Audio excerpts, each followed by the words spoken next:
पतंजलि हनी 100 से ज्यादा इसके पैरामीटर हैं क्वालिटी के, उनको फुलफिल करता है। वो कैसे करता है डॉक्टर अनुराग जी बताएंगे। एक बार जोरदार आपका अभिनंदन। पहले पतंजलि के रिसर्च एंड एविडेंस बेस्ड सब मेडिसिन अपनाओ। सारे चाहे हनी हो, घी हो, तेल हो, वो पतंजलि का ही क्यों प्रयोग करना है, इसके पीछे 3 बड़े कारण हैं। एक तो पतंजलि के 100% सारे के सारे प्रोडक्ट 100 से ज़्यादा क्वालिटी जो पैरामीटर्स हैं उनको फुलफिल करते हैं। उसके बावजूद इतने प्रीमियम, इतने शुद्ध होने के बाद, प्योर होने के बावजूद भी अफोर्डेबल हैं और उससे अर्जित अर्थ 100% परमार्थ के लगता है, भारत माता की सेवा के लिए लगता है। डॉक्टर साहब बताओ आगे आप। ओम जी स्वामी जी, आपके श्री चरणों में मेरा प्रणाम, आप सबको मेरा अभिवादन। स्वामी जी, हमने अब कल परसों बात की थी घी के बारे में, घी के एडल्ट्रेशन को लेकर जो अलग अलग पैरामीटर्स हैं उनके बारे में, और दुनिया भर के जो भी स्कीमा हैं, जो भी रेगुलेटरी रिक्वायरमेंट है, स्वामी जी पतंजलि काऊ का घी, गाय का घी, उसको स्वामी जी कैसे और मीट करता है, हमने वो देखा। आज स्वामी जी हम बात करेंगे हनी के बारे में, शहद के बारे में। और स्वामी जी हनी को लेकर तो इतना सारा डेटा है स्वामी जी, एक प्रेजेंटेशन में शायद कवर ना हो पाए। तो स्वामी जी मैंने इसको 2 हिस्सों में डिवाइड किया है। आज हम बात करेंगे हनी की पैरामीटर्स के बारे में, कैसे कैसे उन पर काम किया जा सकता है, उसकी बायोलॉजिकल एक्टिविटी कैसी है, और स्वामी जी उसके जो टेस्टिंग के स्टैंडर्ड्स हैं वो कौन कौन से हैं। और कल हम बात करेंगे स्वामी जी और डिटेल में कि लगभग पूरे दुनिया के जो हनी के पैरामीटर हैं वो कौन से हैं, और पतंजलि हनी उन सब स्वामी जी एक एक पैरामीटर को कैसे मीट करता है और कैसे बीट करता है।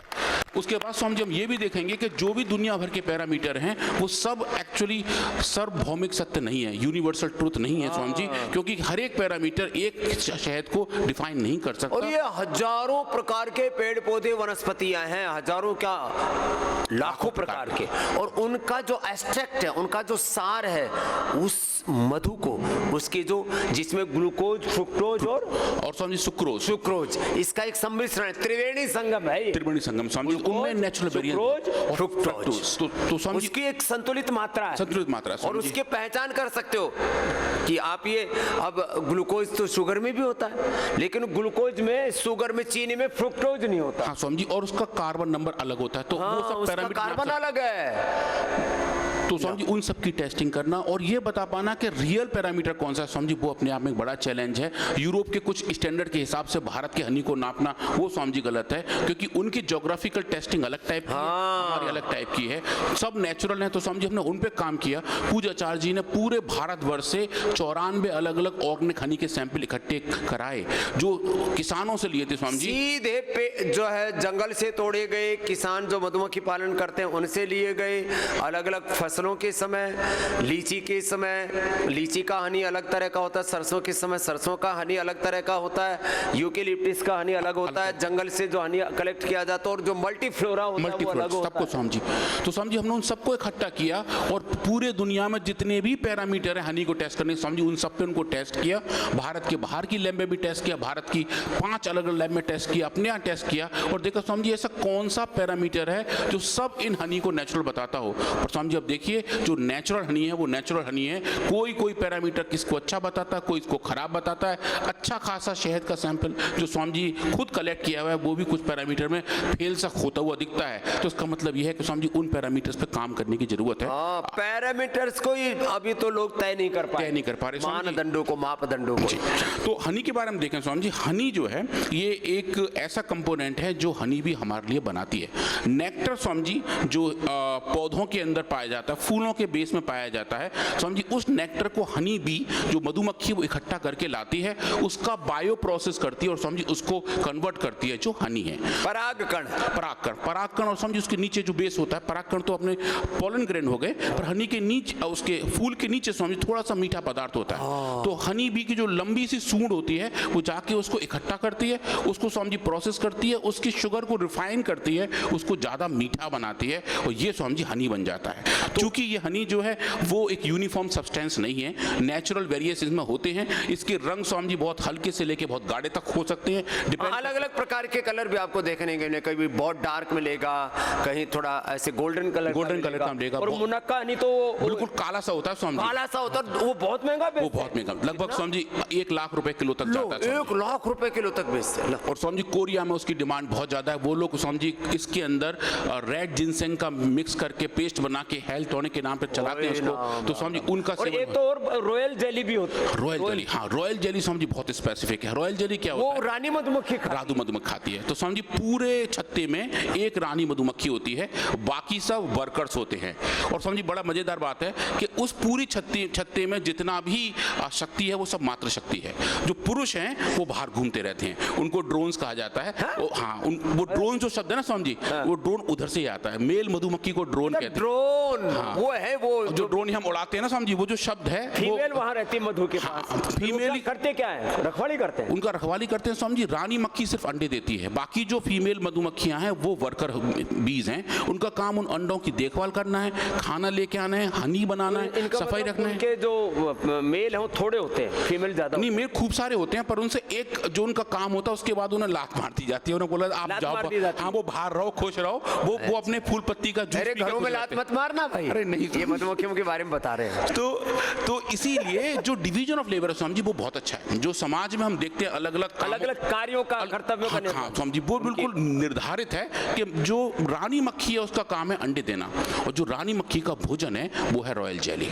तो जो रॉयल जेली कहाँ रहती है? रॉयल जेली मधुमक्खी जो वर्कर भी है वो ही बनाती है, और वो स्पेसिफिक टाइप का जेली बनती है जो ज्यादा प्रोसेस के बाद बनती है, और वो उसमें एक थोड़ी सी जगह पे रहती स्वामी जी बहुत कम क्वालिटी में बनती है। पूरे छत्ते में देखेंगे तो बहुत हुआ तो 1 या 2 ml रॉयल जेली मिलेगी, इसलिए। और रॉयल जेली को भी लोग लाख रुपए किलो करके बेचते हैं। जी वो तो उससे उसकी आयु ज्यादा होती है। कितनी होती है उसकी रानी मक्खी की?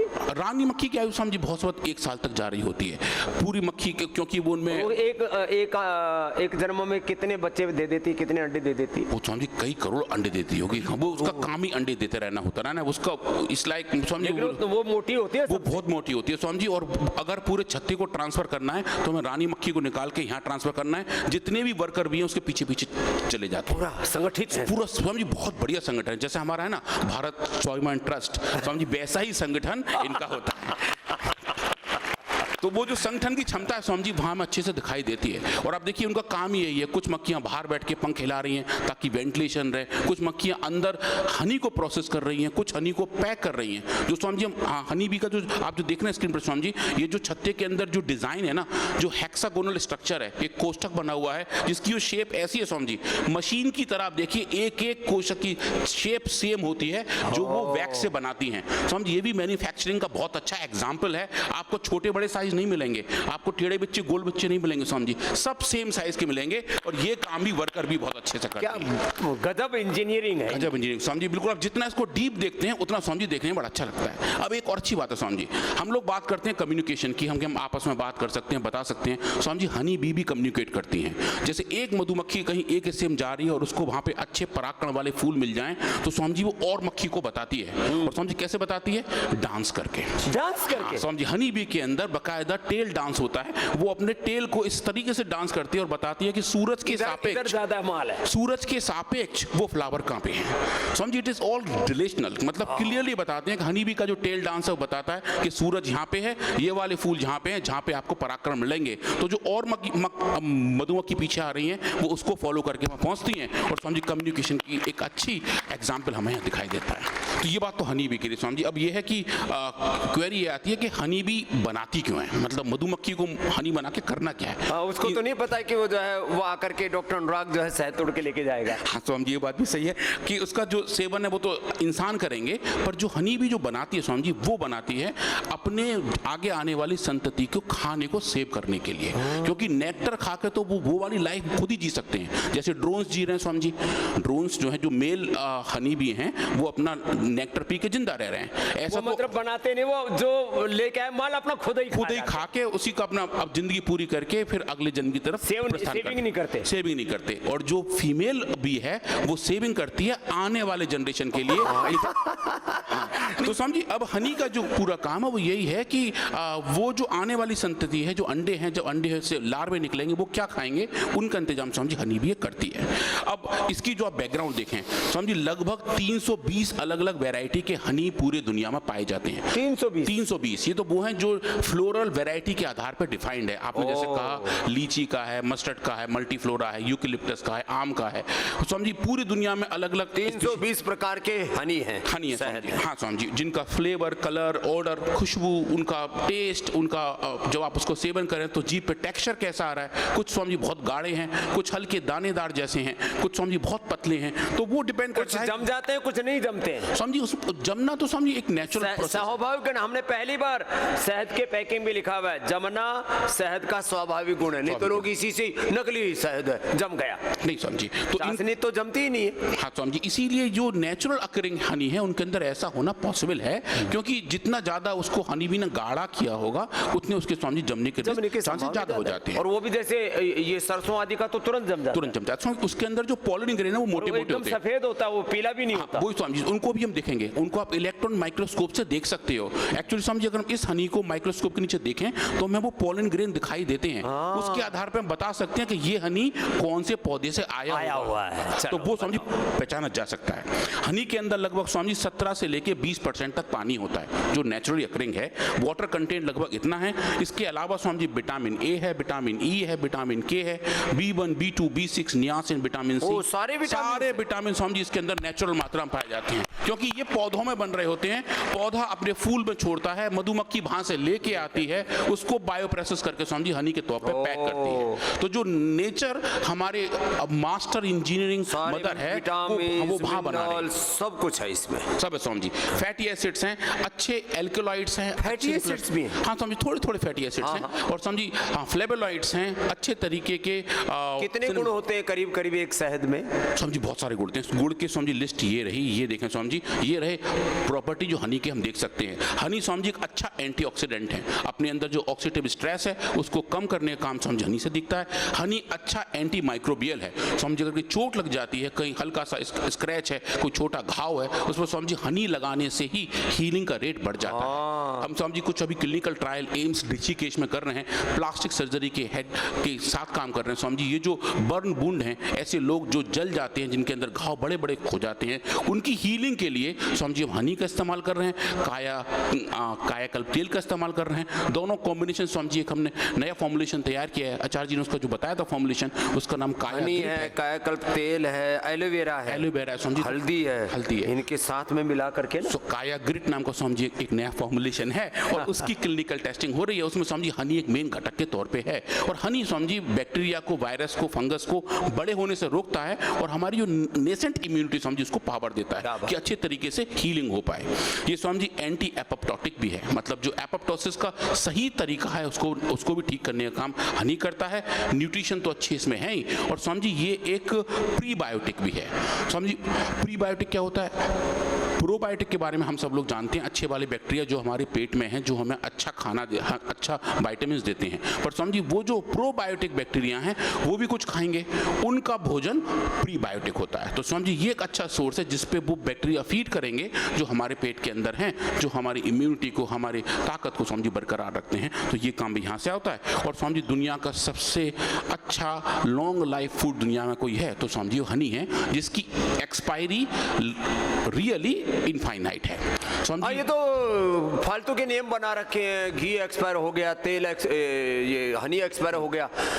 जितना घी पुराना होगा उतनी औषध बन जाएगा। पहले खाने के काम आता, बाद में औषधि के। और हनी भी ऐसा ही है, ये जितना पुराना होगा उतना औषधीय गुण इसके। समझिए अगर इसको अच्छे से पैक करके रखा जाए तो ये अनंत काल तक खराब नहीं होता। अनंत काल तक खराब नहीं। समझिए मिस्र की जो पिरामिड्स हैं, मिस्र के पिरामिड में ममीज के साथ 2 हनी की बोतल पाई गई जो 5000 साल पुरानी लो है। भाई 5000 साल पुराना हनी मिला और वो भी शुद्ध मिला। बिल्कुल शुद्ध स्वामी जी, खाने लायक है, उसमें कैसी भी कोई भी विकृति नहीं पाई गई है। वो सबसे प्रीमियम हनी माना जा रहा है क्योंकि 2 या 3 बोतल पूरी धरती पे हाँ, इतनी एज उनकी तो वाली मिली करोड़ों है। रुपए कीमत होगी स्वामी जी वो तो अनंत, हाँ अनमोल है स्वामी जी, अनमोल है। पर वो एक एग्जाम्पल है कि एकमात्र ये ऐसा फूड है जिसकी एक्सपायरी नहीं है। अगर इसको सही तरीके से स्टोर किया जाए और स्वामी जी इसका जो भी रखने का तरीका है वो अच्छे तरीके से बनाया जाए। कुछ लोग स्वामी जी इसमें पानी मिला के छोड़ दें या खुला छोड़ दें तो खराब तो हो गई होगा स्वामी जी, पर जो जैसा प्रकृति ने बनाया है, जैसे हनी बी ने बनाया, अगर वैसा बना रहे तो स्वामी जी कोई इसमें दिक्कत नहीं आती है।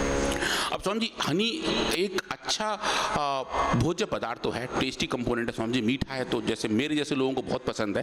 पर अगर आप देखें हनी के अपने बायोलॉजिकल एक्टिविटी भी है, मतलब इसके फार्माकोलॉजिकल इफेक्ट भी हैं, बीमारी को दूर करने में स्वामी जी हेल्प करता ही है। अगर आप देखें स्वामी जी जो सेल्स के बढ़ने का तरीका है वो भी इसकी तरीके से रेगुलेट होता है। इन्फ्लेमेशन स्वामी जी इसकी वजह से कंट्रोल होती हैं। साइटोकाइंस के जितने लेवल्स हैं जिनके बारे में हम काफ़ी बात करते आ रहे हैं वो स्वामी जी हनी के सही मात्रा में यूज़ करने से ठीक हो जाते हैं।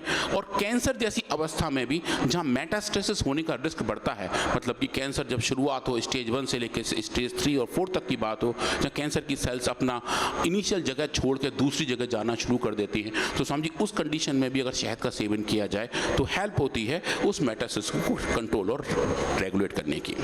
अब समझिए बात आती है हनी की, हमने इतनी सारी बात तो कर ली, इसमें एडल्ट्रेशंस कैसे होते हैं, क्योंकि स्वामी जी ये नेचुरली अकरिंग है, इसके कुछ लिमिटिंग फैक्टर भी होते हैं, पर कुछ लोग इसमें कुछ और सामग्री मिला के या चाशनी मिला के इसकी मात्रा बढ़ा देते हैं और फिर स्वामी जी उसे मार्केट में छोड़ते हैं। तो एडल्ट्रेशन के स्वामी जी 2 तरीके हैं, एक तो ये है कि डायरेक्ट और एक इनडायरेक्ट। मतलब डायरेक्ट में तो ये हुआ कि सीधे सीधे चीनी मिला दिए, सीधे सीधे पानी मिला दिए, सीधे सीधे प्रोसेसिंग ऐसी कर दी कि वो हनी का वॉल्यूम बढ़ जाए ताकि उसकी जो उसकी सेल वैल्यू है वो अच्छी हो जाए। दूसरा स्वामी जी होता है इनडायरेक्ट, वो भी स्वामी जी आजकल काफ़ी ज़्यादा रैम्पेंट है। उसमें क्या होता है कि हनी बी को स्वामी जी ओवर फीड करते हैं, जहाँ पे भी हनी की हार्वेस्टिंग हो रही होती है, जहाँ इनको कल्चर करते हैं, जिसको स्वामी जी एपी कल्चर कहा जाता है। AP culture Swami ji honey bee को पालने वाली बात है। तो उसके आसपास एक बड़ी बड़ी थाली में काफ़ी ज़्यादा चीनी का घोल रख देते हैं और हनी बी कन्फ्यूज होकर वहाँ आते हैं और उसको स्वामी जी फीड करना शुरू करते हैं और वो चीनी ले जाके, शुगर ले जाके स्वामी जी हनी के साथ मिक्स हो जाती है। छत्ते से बाहर निकालते हैं तो लगता है कि भाई ये हनी की मात्रा ज़्यादा है, पर वो एक्चुअली जो हनी बी है उसको ओवर फीडिंग करने वाली बात है। और दूसरा स्वामी जी थोड़ा सा ज़्यादा क्रूअल तरीका है कि जो हनी छत्ते में तैयार हो जाता है, जैसे स्वामी जी फल पकते हैं, आम देखते हैं पकते हुए, ऐसे ही स्वामी जी हनी भी हौले हौले पकता है, मतलब हौले हौले गाढ़ा होता है और जब वो गाढ़ा हो जाता है उसके बाद इसको निकालना ठीक रहता है। कच्चा हनी निकालना, कच्चा निकालने समझी क्या है, उसमें पानी की मात्रा ज़्यादा होती है। ये बड़ी बात है। कच्ची लोग औषधियाँ निकालते हैं, कच्चा अन्न भी निकालते हैं, कच्चे फल निकालते हैं, फिर उनको औषधियों से क्या ना केमिकल से पकाते हैं। तो ऐसे स्वामी जी इन्हीं के साथ है कि अगर आप कच्चे हनी को निकाल लें तो वॉल्यूम तो ज़्यादा आता है, पर स्वामी जी उसकी क्वालिटी उतनी अच्छी नहीं होती है। तो ये एडल्ट्रेशन से स्वामी जी करने के तरीके हैं, तो उनके बचने के भी तरीके हैं स्वामी जी।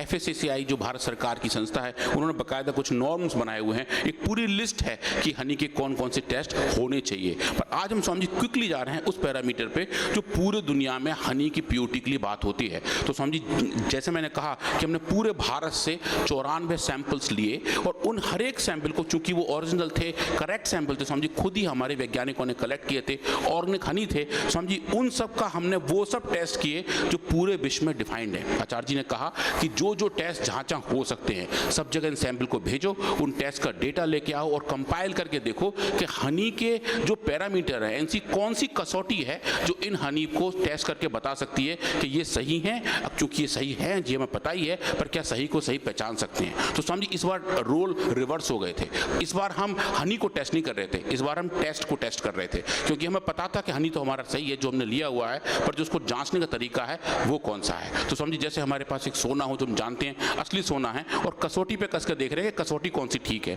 तो स्वामी जी ये बैलेंसिंग वाली बात थी, हमने वो सब किए, NMR किया, IRMS किया, HPLC किया, पॉलन काउंट्स किए, फिजिको केमिकल पैरामीटर जितने भी पूरी दुनिया में डिफाइंड है स्वामी जी वो सब करके देखे और पाया कि कौन सा ऐसा पैरामीटर है जो सब इस हनी को डिफाइन करता है। ये स्वामी जी इस पूरी दुनिया का मैप है और इस दुनिया में जो जो रेगुलेटरी बॉडीज हैं स्वामी जी उनको हमने यहाँ यूज़ किया, यूरोपियन यूनियन से लेके Codex, US FDA, Australia, FSSAI, BIS and Agmark, ये सब रेगुलेटरी बॉडीज के स्वामी जी जितने टेस्ट थे उनको हमने लिस्ट किया और स्वामी जी हमने फॉलो करके देखा। और स्वामी जी अब ये आप देखिए ये वो डेटा हैं, ये थोड़े से कॉम्प्लेक्स डेटा हैं, थोड़े ज़्यादा क्लिष्ट हैं, पर इसका जो टेक होम मैसेज ये है कि इन पूरे 92 सैंपल्स में अगर आप NMR स्टडी करके देखें तो आप पाएंगे स्वामी जी ये NMR हमें क्या बताता है, ये न्यूक्लियर मैग्नेटिक रेजोनेंस स्टडी है, एक बड़ी मशीन होती है स्वामी जी, वो ये बताता है कि ये जो सैंपल हैं ये कौन सी ज्योग्राफी से आ रहे होंगे। स्वामी जी वो ये बताते हैं कि ये भारत के सैंपल हैं, भारत के बाहर के सैंपल हैं, वो कुछ अपनी टेक्नोलॉजी को यूज़ करके। तो स्वामी जी हमने देखा तो पाया कि कुल इन 92 सैंपल में से 45 सैंपल ही ऐसे थे जो ये टेक्नोलॉजी बता रही थी कि ये भारत के सैंपल हैं, बाकी को स्वामी जी वो भारत के बाहर के सैंपल बता रहे थे, जबकि ये सैंपल भारत के ही अलग अलग राज्यों से इकट्ठे किए गए थे। तो मतलब ये भी टेक्नोलॉजी जिसको लेके बहुत ज़्यादा 2-3-4 साल पहले स्वामी जी बहुत शोर मचा था कि NMR टेस्टिंग हर एक हनी की होनी बहुत ज़रूरी है। स्वामी जी ये डेटा बताता है कि NMR भी कोई ऐसा अच्छा कसौटी नहीं है जो हनी के ज्योग्राफिकल ओरिजिन को अच्छे तरीके से डिफाइन कर सके। और उसके बाद स्वामी जी हमने और दुनिया भर के टेस्टिंग किए, ये लगभग 115 अलग अलग टेस्ट का स्वामी जी समरी स्लाइड है।